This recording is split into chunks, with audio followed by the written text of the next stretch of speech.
Hi there, I'm with my fellow Positive Momentum partner Tessa Curtis, and together we've got a six-pack of tips for you on crisis communications. Yes, Jules, we have. I know you've spent many years in newsrooms at ITN, Sky, NBC, and so you've seen this as a journalist, but also as a media executive running these organisations. Meanwhile, I've been a correspondent at the BBC, at the Telegraph, an agency MD, advising clients going through global disasters, and latterly in-house leading comms at a FTSE 100. So I think between us, we've got pretty wide spread of experience on this. I reckon we might. So let's kick things off. Our first tip is this: move fast and decisively, and don't change your mind. A cover-up or a perceived cover-up just makes things worse. Now, as we've seen over the last couple of decades with 24-hour news on TV, then in digital, and now especially with social media, that news cycle is utterly relentless. But that also comes with its own tensions. Yeah. If there's a vacuum or you don't say anything, it doesn't mean the story goes away. It just means speculation fills the void, and there's lots of examples of that.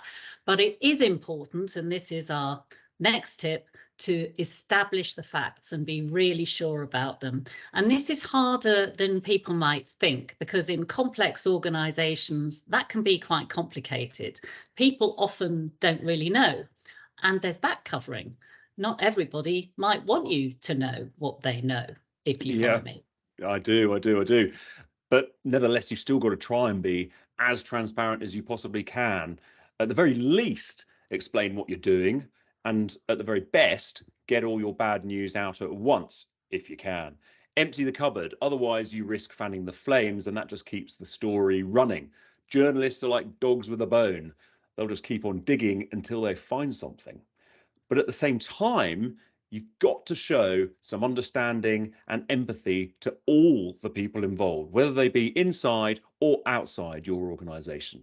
There's a basic human principle at play here. It's not right to expose individuals to unwarranted attention, or worse, a media firestorm. But there could be two very important legal considerations. One is the risk of defamation, and the other is the risk of invasion of privacy, which is potentially even more costly. So now everybody has to think and act like a responsible journalist nowadays. So that's our next two tips for 3 and 4. Where are we? Yeah, and I've got the last two, which are really about making sure you do everything you can to avoid having a crisis in the first place. So tip number 5 is work hard on crisis prevention, because not having the crisis is the best crisis management there is. So that really means making an effort to look at potentially difficult, controversial issues that might impact the organisation negatively well in advance, and also putting in processes to monitor them across social media and internally across all your stakeholders, and processes to manage them if and when they escalate. Because you don't have time to do it once you are in an actual crisis. And then number 6, last but not least important tip, in fact, probably one of the most important, is make sure that the board looks at this.